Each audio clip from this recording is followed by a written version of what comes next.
The offset command is a very powerful tool, and as the name implies, it allows you to create new entities a distance from existing entities.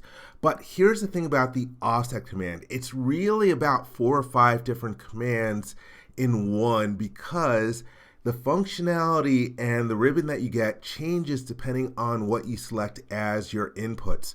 And first we'll take a look at an overview of the different ways in which you can use the offset command, and then we'll go into more detail about doing a standard surface offset.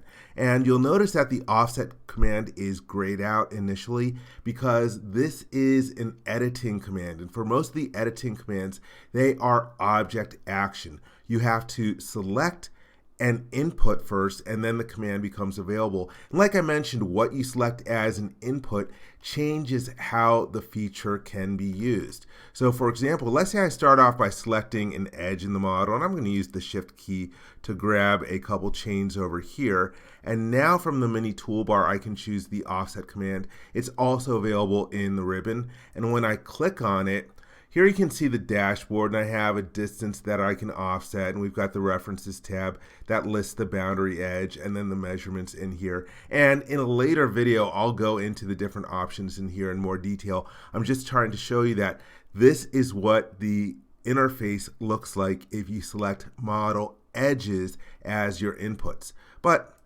let me cancel out of there. Now I'm going to start off by selecting this curve in the model, and I'm going to use offset. So again, before I selected an edge, now I selected a curve. Now if I go to the drop-down list, I have a couple different options for how I want to offset. From the references tab, now I have a quilt collector, and the measurements tab. Again, this looks a little different. We've got a drop-down list with a couple of other different options for how we measure the offset distance. So again, edges have one interface and curves have another interface. Let's cancel out of here. Now I'm going to select a surface as the input, and again we can use the offset command from the mini toolbar, and now the interface is different yet again. We have multiple different options for creating the offset, and right now I have a standard offset. We've got the distance, and here you can see the references tab that lists the input surface, and then the options tab, we have different methods for creating this offset and special handling collector and the ability to create side surfaces. So again, surfaces have a different input, and even if you use surfaces, there are different ways in which we can offset. For example, let me cancel out of here, and this time I'm going to offset from this surface.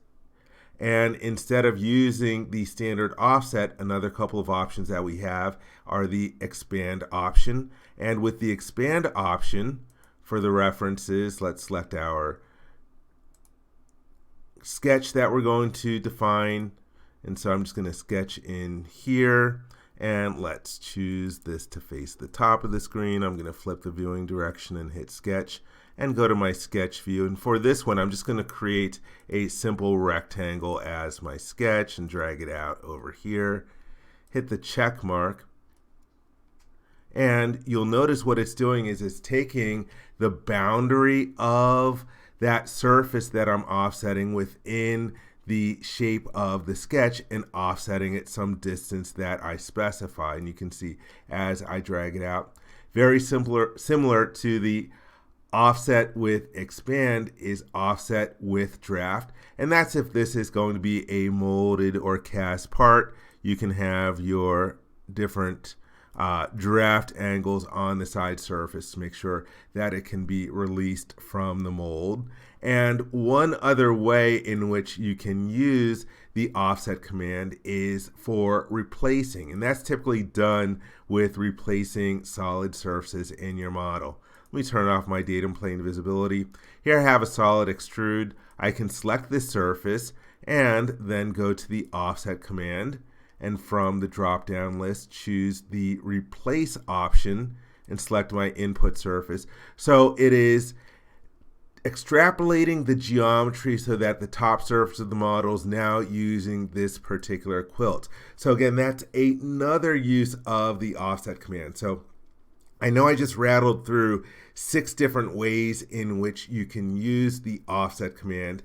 In subsequent videos, I'll go through 5 of those other ways in more detail, but in this video we are going to concentrate on doing a standard surface offset.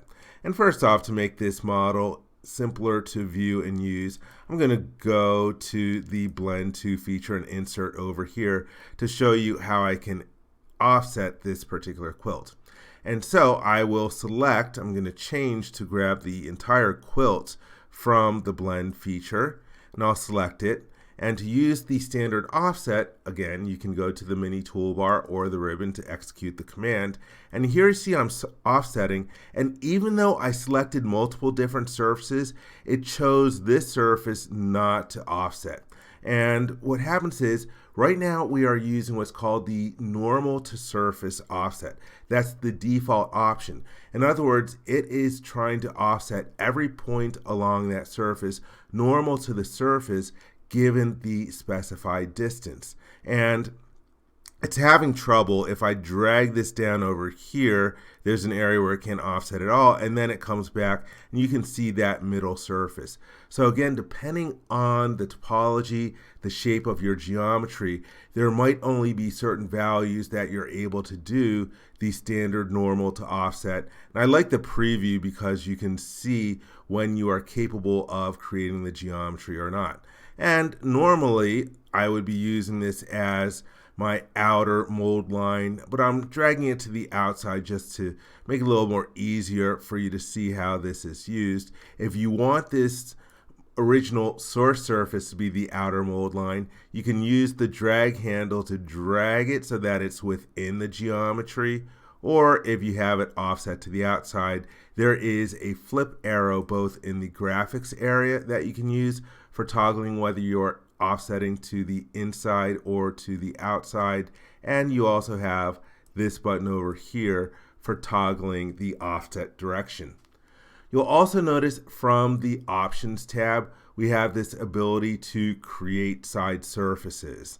Also for special handling, you can click in the area and you can say, hey, for this particular surface, I want to exclude it. Maybe I only want part of the quilt to be offset, but not the entire quilt. Let's right click on that and choose remove. And I want to show you some of the other different options. And let me go back to that sort of like dead zone where it couldn't be created. So right here at a value of 19 and some change, it's not capable of generating the offset using the normal to surface option. In this situation, you can use the automatic fit instead. And what that does is you're sort of giving control over Creo Parametric to figure out how to fudge the offset so that you can offset all the individual surfaces, and it's not necessarily, or it's definitely not going to be, normal to the original source surface at every single location. Creo Parametric is taking some liberties. And besides doing the automatic fit, you can use a controlled fit. And with a controlled fit, you're going to choose a reference coordinate system. Here we are using the default coordinate system in the model. And you can choose whether you're translating in the X, Y, and Z directions. And so, for example, maybe I turn off translation in the Z direction, and you can see that it is no longer offsetting normal to the surface in that direction. So using the controlled fit is another option if you're not able to get the normal to surface to work at different locations. But let's grab this and drag it down over here. Another option that I want to show you is to create side surfaces. And like the name implies, you're getting surfaces on the sides of the model over here. Now, one thing I want to mention about creating side surfaces is that the side surfaces are going to be an additional quilt. They're not going to be automatically merged with the offset surface itself. So if you're going to perform a merge operation later on in order to make an enclosed volume, you would have to select 3 different surfaces: the original source surface, the offset surface, and the side surfaces that are generated in the feature. And so when I am happy with the different values, let's just take a look again. References tab, you just have the collector for the input surface, and the Properties tab. This is where you can change the name of the feature. But again, right now we're just using the standard offset, and in later videos we'll go into more detail into the draft and expand feature, which are very similar. They basically take a sketch input and either allow you to draft the side surfaces or not. And then there's that replace option. And again, we'll take a look at the ability to offset model edges as well as curves in the model. But for this one, I will hit the check mark and we have our side surfaces created.